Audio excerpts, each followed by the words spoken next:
Hello friends, आप लोग को स्वागत है मेरे इस चैनल में। तो आज हम लोग करने वाले हैं 10th क्लास के हिंदी का ऑब्जेक्टिव, जिसमें हम लोग 25 क्वेश्चन करने वाले हैं। तो क्वेश्चन ये आपके सामने रहा स्क्रीन पे। पहला क्वेश्चन कह रहा है कि भारत से हम क्या सीखें। ठीक है, आपका 10th क्लास का हिंदी है गोदली, उससे यह ऑब्जेक्टिव है। पहला क्वेश्चन आपके सामने है कि भारत से हम क्या सीखे, दारिश नामक सोने के सिक्के से भरा घड़ा किसको मिला था। देखिए यहाँ पे जो क्वेश्चन आया ना, भारत से हम क्या सीखे, ये चैप्टर का नाम है। और यहाँ दारिश नामक जो है ना, दारिश मतलब क्या होता है, तो सोने के सिक्के को दारिश बोला जाता है। और सोने के सिक्के से भरा एक घड़ा मिला था। ठीक है, सोने के सिक्के से भरा एक घड़ा मिला था। यह घड़ा किसको मिला था, ये ही पूछ रहा है यहाँ पे। ठीक है, तो सोने से भरा सिक्का का घड़ा एक मिला था, वो वारेन हेस्टिंग्स को मिला था। राइट आंसर आपका सी होगा। ठीक है, दूसरा क्वेश्चन आपके सामने ये रहा कि भारत कहाँ बसता है। बतलाइए, भारत है वो असली भारत कहाँ पे बसता है ना। तो असली भारत जो है ना, हम लोग को गाँवों में देखने के लिए मिलता है। तो हम लोग कह सकते हैं कि भारत जो बसता है वह वास्तव में कहाँ बसता है, तो गाँव में। राइट आंसर आपका बी हो जाएगा। ठीक है, देखिए आप लोग को है ना, इस चैनल के माध्यम से 10th क्लास के लिए 2025 में जो एग्ज़ाम देने वाले हैं उनके लिए यह चैनल बहुत ही लाभदायक है। तो इस चैनल को सब्सक्राइब करें और इस चैनल के माध्यम से 10th क्लास का जो भी सब्जेक्ट है वो सारे सब्जेक्ट का ऑब्जेक्टिव चैप्टर वाइज का ऑब्जेक्टिव प्राप्त करें। ठीक है, ताकि हम लोग 10th क्लास का जो एग्ज़ाम देंगे 2025 में, उसमें से 50 नंबर का जो ऑब्जेक्टिव पूछा जाता है उसमें हम लोग का 50 में 50 प्राप्त हो, है ना। हम लोग का 50 नंबर का टारगेट है 2025 के लिए। तो नए हैं तो जुड़ जाइए और मेरे चैनल से लाभ उठाइए। इससे पहले भी वीडियो साइंस का, केमिस्ट्री, बायोलॉजी, फिजिक्स, है ना, हिस्ट्री हो गया, ज्योग्राफी हो गया, हिंदी हो गया, संस्कृत हो गया, है ना, आपका इकोनॉमिक्स हो गया, पोल साइंस हो गया, सारे सब्जेक्ट का जो ऑब्जेक्टिव है ना चैप्टर वाइज, है ना। सबसे बड़ी बात तो यह है ना है कि सब सब्जेक्ट का ऑब्जेक्टिव है ना वो चैप्टर वाइज कराया जा रहा है, ताकि कहीं से क्वेश्चन पूछे तो कहीं से एक भी क्वेश्चन छूटने वाला नहीं है। तो बस मेरे चैनल से जुड़ जाइए, सब्सक्राइब करें और सारे वीडियो को आप अपने फ़ोन में, है ना, अपने पास पाइए। तो चैनल को सब्सक्राइब करके बेल आइकन ऑन करिए, ताकि वीडियो जब भी डाला जाए तो आपके पास नोटिफिकेशन सबसे पहले पहुंचे। ठीक है, और चैनल को शेयर भी कीजिए, थोड़ा वीडियो को लाइक वगैरह कमेंट भी कुछ कर दीजिए, ताकि पता चले कि हाँ इस वीडियो से सारे विद्यार्थी को लाभ हो रहा है। चलते हैं अगले नंबर क्वेश्चन पे। ठीक है, आप लोग को इस वीडियो में 25 क्वेश्चन कराए जाएंगे, जिसमें से आप लोग लास्ट में बतलाइए कि पहले से कितना जानते थे और कितना आपका सही हुआ। ठीक है, चलते हैं नेक्स्ट क्वेश्चन पे। अगला क्वेश्चन कह रहा है कि फ्रेडरिक, कह रहा है फ्रेडरिक मैक्स मूलर किस पाठ के रचयिता हैं। ठीक है, तो हम जो पढ़ रहे हैं उस चैप्टर का नाम है भारत से हम क्या सीखे, है ना। तो देखेंगे कि इसमें है या नहीं है, तो है भारत से हम क्या सीखे। तो मैक्स मूलर जो है ना वो इसी चैप्टर के रचयिता हैं। चलते हैं अगले नंबर क्वेश्चन पे। भारत से हम क्या सीखे के लेखक कौन है। ठीक, फिर से यहाँ दिया गया भारत के लेखक कौन है ना, भारत से हम क्या सीखे इसका लेखक कौन है। तो आपका यहाँ पे मैक्स मूलर है। ठीक है, चलिए राइट आंसर आपका बी होगा। चलते हैं अगले नंबर क्वेश्चन पे। अगला नंबर क्वेश्चन क्या कह रहा है, 5वां नंबर कह रहा है मैक्स मूलर का जन्म कहाँ हुआ था। बतलाइए, 5वां नंबर है वो आपके सामने है, मैक्स मूलर का जन्म कहाँ हुआ था। तो हम लोग जानते हैं कि मैक्स मूलर का जन्म जो है वो जर्मनी में हुआ था। ठीक है, देखिए ज से जर्मनी, है ना, थोड़ा सा देखिएगा, ज से जर्मनी और ज से जन्म। ठीक है, बोला जन्म कहाँ हुआ था, तो ज से जर्मनी। ठीक है, मैक्स मूलर का जन्म जर्मनी में हुआ था। इससे पहले भी सारे सब्जेक्ट का ऑब्जेक्टिव करवाया गया है कुछ, और बाकी और भी करवाए जा रहे हैं। जिसका आप लोग लाभ पाना चाहते हैं तो चैनल को सब्सक्राइब करें, ताकि नोटिफिकेशन आपके पहले, सबसे पहले आपके पास पहुंचे। अगला क्वेश्चन है कि मैक्स मूलर की मृत्यु कब हुई थी। 6ठा नंबर है, मैक्स मूलर की मृत्यु कब हुई थी। तो हम लोग जानते हैं कि उनका मृत्यु न 1900 में हुआ था। ठीक है, तो हम लोग को डेट पता रहे या न रहे, बस ईस्वी पता होनी चाहिए। तो 1900 यहाँ पे है, तो हम कह सकते हैं कि 28 अक्टूबर 1900 को इसका मृत्यु हुआ था मैक्स मूलर का। तो राइट आंसर आपका सी हो जाएगा। चलते हैं अगले नंबर क्वेश्चन पे, है ना। अगला नंबर क्वेश्चन कह रहा है क्या, कह रहा है रानी विक्टोरिया ने मैक्स मूलर को किस उपाधि के लिए बुलाया था। ठीक है, यहाँ पे कह रहा है कि रानी विक्टोरिया ने, है ना, विक्टोरिया ने मैक्स मूलर को किस उपाधि के लिए बुलाया था। ठीक है, तो बतला दे कि नाइट की उपाधि के लिए ना मैक्स मूलर को बुलाया था किसने, तो रानी विक्टोरिया ने। लेकिन यह उपाधि भी वो लेने से अस्वीकार कर दिए थे।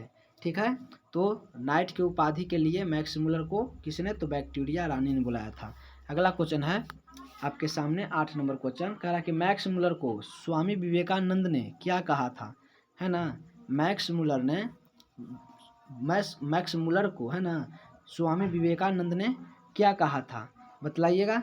तो क्या कहे थे, तो बोले थे कि वेदांतियों का भी, है ना, वेदांती, इनको प्रशंसा करते हुए बोले थे कि मैक्स मुलर क्या है, तो वेदांतियों का भी वेदांती हैं। ठीक है, यह विवेकानंद ने कहा था, किसको, तो मैक्स मुलर को। ठीक है, अगला क्वेश्चन है आपका कि मैक्स मुलर का जन्म कब हुआ था, बतलाइए कि मैक्स मुलर का जन्म जो है वह कब हुआ था। तो हम लोग जानते हैं कि मृत्यु हुआ था जो 1900 में हुआ था, पूरा, है ना, 28 को 1900 में, लेकिन जन्म कब हुआ था, तो जन्म जो इनका है ना वो 1823 में हुआ था। ठीक है, जन्म हुआ था 1823 में, मृत्यु 1900 में हुआ था। आपका राइट आंसर होगा वो बी हो जाएगा। चलते हैं अगले नंबर क्वेश्चन पे। अगला नंबर क्वेश्चन है कि मैक्स मुलर के पिता का नाम क्या था। मैक्स मुलर के पिता का नाम क्या था, तो हम लोग जानते हैं कि मुलर जहाँ पे लगा रहेगा वही उनके पिता का नाम भी होगा, है ना, क्योंकि मुलर यहाँ पे उनके टाइटल में है। तो यहाँ पे ध्यान दीजिए कि मुलर तो दो में लग गया, एगो यहाँ पे विल्हेल्म मुलर, एक है फनविस मुलर। तो इनमें से जो उनके पिता थे ना वो विल्हेल्म, ठीक है, राइट आंसर आपका होगा वो यहाँ पे सी हो जाएगा। ठीक है, आपका राइट आंसर वो सी है। ठीक है, तो सी में आप आंसर लगा लीजिए। चलते हैं अगले नंबर क्वेश्चन पे। अगला नंबर है कि मैक्स मुलर ने सर्वविध संपदा और प्राकृतिक सौंदर्य से परिपूर्ण किस देश को माना है। तो ऐसा जो है ना, यहाँ पे किस देश को ये बड़ाई किए हैं कि प्राकृतिक सौंदर्य सबसे अच्छा है, किस देश का, तो भारत देश का। अपने भारत को क्या किए थे वो, है ना, सौंदर्य से भरा पूरा, है ना, प्रकृतियों का सौंदर्य बोले थे, तो भारत देश को। तो आपका राइट आंसर यहाँ पे सी हो जाएगा। ठीक है, चलते हैं अगले नंबर क्वेश्चन पे। यहाँ पे अगला नंबर क्वेश्चन है कि मैक्स मुलर कौन सी भाषा में बाल्यकाल में ही निपुण होकर कविता, यहाँ पे कविता लिखने लगे थे, यानी बोल रहे हैं कि बचपन में ही किस भाषा में पूरी अच्छा खासा जानकारी प्राप्त करके और यहाँ पे कविता लिखना स्टार्ट कर दिए थे।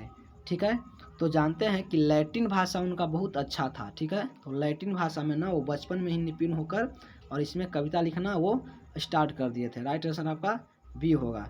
ठीक है, देखिए हम लोग इससे पहले भी वीडियो करा चुके हैं, है ना, बायोलॉजी का, केमिस्ट्री का, ठीक है, इकोनॉमिक्स का, पॉलिटिकल का, ज्योग्राफी का। ठीक है, आप सारे वीडियो को मेरे इस चैनल पे जाकर के देख सकते हैं। और 2025 का टारगेट जो है 50 में 50 प्राप्त करने का, वो आपका बहुत आसानी से पूरा हो सकता है। बस थोड़ा सा मेरे साथ संघर्ष करिए, ठीक है, ताकि एक भी क्वेश्चन ना छूटे। 10th क्लास का जो भी हैं 2025 में एग्ज़ाम देने वाले, उन सभी को लिए यह बहुत ही अच्छा मौका मिल रहा है ना, बहुत अच्छा अवसर प्राप्त हो रहा है। चलिए अगला नंबर है कि मैक्स मुलर ने संस्कृति भाषा का अध्ययन कौन सा विश्वविद्यालय में किए थे। देखिए संस्कृत का जो ज्ञान प्राप्त किए थे ना वो किस विश्वविद्यालय से वो प्राप्त किए थे। तो हम लोग जानते हैं कि वो गए थे ना, संस्कृत का जो स्टडी करने गए थे वो लिपिंजिंग, है ना, यहाँ पे राइट आंसर आपका ये होगा, लिपिंजिंग विश्वविद्यालय से वह संस्कृत का स्टडी किए थे, यानी कि ज्ञान प्राप्त किए थे। अगला क्वेश्चन है मैक्स मुलर ने हितोपदेश का अनुवाद कौन सी भाषा में करवाया। मैक्स मुलर ने हितोपदेश का अनुवाद कौन सी भाषा में करवाया। तो हम लोग जानते हैं कि वह जर्मन भाषा में क्या किए थे, तो हितोपदेश का अनुवाद करवाए थे, यानी ट्रांसलेट करवाए थे, किसमें, तो जर्मन में। आपका राइट आंसर सी होगा। अगला क्वेश्चन है 15 नंबर कि मैक्स मुलर ने मानव सभ्यता का मूल स्रोत किसे माना है।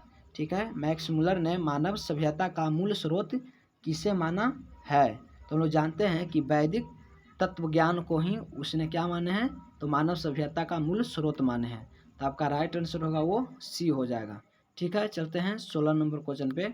16 नंबर क्वेश्चन कह रहा है कि भारत से हम क्या सीखे गद्य पाठ का जर्मन भाषा में, है ना, जर्मन भाषा से, ठीक है, हिंदी भाषा में, है ना, ट्रांसलेट, यानी कि किसने इसको बदला था। यह है जर्मन भाषा ने, लेकिन इसको हिंदी में किसने बदला था। ठीक है, तो बतलाइएगा किसका राइट आंसर है वह क्या होगा।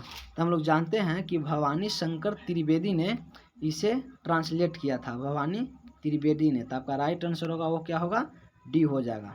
चलते हैं अगले नंबर क्वेश्चन पे। 17 नंबर क्वेश्चन है कि विश्व में कौन ऐसा देश है जिसे मैक्स मुलर ने सर्वाधिक संपदा से परिपूर्ण कहा है। है ना। तो जब भी पढ़ाई कर रहे थे तो भारत का ही कर रहे थे, तो जहाँ पे भारत रहेगा वो आपका राइट आंसर होगा। नहीं, राइट आंसर है वो आपका डी है। ठीक है, चलते हैं अगले नंबर क्वेश्चन पे। कराए नृवंश विद्या का शब्दार्थ नृवंश विद्या का शब्दार्थ है, इनमें से नृवंश विद्या का शब्दार्थ क्या होगा। तो हम लोग जानते हैं कि मानव शास्त्र को ही नृवंश विद्या का, है ना, शब्दार्थ बोला जाता है। तो आपका राइट आंसर होगा मानव शास्त्र। चलते हैं 19 नंबर क्वेश्चन पे। भाषा विज्ञान के द्वारा भाषा के संदर्भ में अब तक जो निष्कर्ष निकाला गया है उसमें कौन सी भाषा सबसे अहम है, बतलाइएगा कि उनमें से कौन सी भाषा सबसे अहम है। ठीक है, तो बतला दें कि संस्कृत भाषा को सबसे अहम माना गया है। तो आपका राइट आंसर सी है। ठीक है, पहले, है ना, अब जो हिंदी है ना प्रचलित है, हिंदी तो है लेकिन उससे पहले का भाषा संस्कृत को माना जाता है। ठीक है, तो आपका राइट आंसर सी होगा। चलते हैं अगले नंबर क्वेश्चन पे। अगला है कि मैक्स मुलर ने विश्व की सबसे प्राचीन भाषा कौन सी भाषा को कहा है, यानी सबसे पुराना भाषा कौन सा भाषा को मैक्स मुलर ने कहा है। तो बतला दे कि संस्कृत को सबसे पुराना भाषा बतलाया है मैक्स मुलर ने। आपका राइट आंसर सी होगा। 21 नंबर क्वेश्चन पर चलते हैं कि भारत की प्राचीनतम भाषा कौन सी है, यानी भारत का सबसे पुराना भाषा है ना वह कौन सा है। तो हम अभी बतलाएं कि संस्कृत को सबसे पुराना भाषा माना गया है। ठीक है, संस्कृत को सबसे पुराना भाषा माना गया है। तो आप जो है राइट आंसर अपना लगा लीजिएगा संस्कृत में। आपका राइट आंसर सी हो जाएगा। देखिए संस्कृत का भी ऑब्जेक्टिव है, उसमें से 3 चैप्टर का ऑब्जेक्टिव करवा दिए हैं। पहला है आपका मंगलम पाठ, दूसरा है पाटलिपुत्र और तीसरा है आलस्य कथा। नहीं देखे हैं तो चैप्टर वाइज ऑब्जेक्टिव करवाया हुआ है, मेरे चैनल पे जाइए, वहाँ से आप देख लीजिए। और सब्सक्राइब नहीं किए तो सब्सक्राइब करें ताकि जो भी नया वीडियो डाला जाए वो सबसे पहले आपके पास उसका नोटिफिकेशन पहुँच जाए। ठीक है, भारत को कैसे स्व प्रदर्शनियों की आवश्यकता है, यानी भारत को कैसी स्वप्न प्रदर्शनियों की आवश्यकता है, बतलाइए इसका राइट आंसर क्या होगा। तो वो कैसा, तो सर विलियम जोन्स की तरह। कैसा चाहिए, तो सर विलियम जोन्स जैसा। ठीक है, तो आपका राइट आंसर होगा वो आपका यहाँ पे बी हो जाएगा। चलते हैं अगले क्वेश्चन पे, और क्वेश्चन हम लोग का पूरा होने वाला है 25 क्वेश्चन। निर्वंश विद्या का संबंध किससे है। देखिए पहले ही बता चुके हैं कि निर्वंश विद्या का संबंध किससे है, तो पहले ही बतलाएं कि मानव विज्ञान से निर्वंश विद्या का संबंध है। आपका राइट आंसर होगा वो सी होगा। चलते हैं 24 नंबर क्वेश्चन पे। कह रहा कि वारेन हेस्टिंग्स था, बतलाइए कि ये क्या थे। वारेन हेस्टिंग्स क्या थे, तो वह भारत का गवर्नर जनरल था। भारत का कौन था, तो गवर्नर जनरल। आपका राइट आंसर होगा वो बी होगा। चलिए लास्ट क्वेश्चन है हम लोग का, दारिश क्या है। देखिए पहले क्वेश्चन में ही बतलाए थे कि दारिश नामक है ना, तो बतलाइए दारिश क्या है। तो दारिश को हम बतलाए थे कि वह एक सोने का पुराना सिक्का है ना। जैसे सिक्का हम लोग का है ना, 1 रुपया का, 2 रुपया का, है ना, 5 रुपया का, 10 रुपया, वही सोना का सिक्का था जिसको दारिश बोला जाता था। तो आपका राइट आंसर होगा वह सोने का सोने का कालीन। ठीक है, यहाँ पे बोला जा रहा है कि सोने का प्राचीन कालीन सिक्का, यानी पुराना सिक्का को दारिश बोला जाता है। तो आपका राइट आंसर बी हो जाएगा। चलिए आपका आज का क्वेश्चन था वो 25 क्वेश्चन पूरा हुआ। लास्ट में आप बतलाइए, है ना, कि आपका कितना 25 में से सही हुआ है। ठीक है, तो आपका 25 में से कितना सही हुआ है कमेंट में करके बतलाइएगा। ठीक है, अब फिर से बतला दें कि हम लोग 10th क्लास के लिए 2025 का बेस्ट तैयारी करने में जुड़ गए हैं। जो 2025 में क्वेश्चन पूछे जाएंगे, ठीक है, तो उसमें 10th क्लास का जो 50 नंबर होगा उसमें से हम लोग को 50 में से 50 प्राप्त करना है। तो बस मेरे चैनल से जुड़ जाइए और 2025 का बेस्ट तैयारी करिए ताकि उसमें से 50 नंबर हम लोग के पास से कहीं ना जा सके। ठीक है, सब्सक्राइब करें ताकि जो भी वीडियो डाला जाए सबसे पहले आपके पास जाए। ठीक है, मिलते हैं नेक्स्ट वीडियो में, है ना, अगले सब्जेक्ट का अगले ऑब्जेक्टिव लेकर। ठीक है।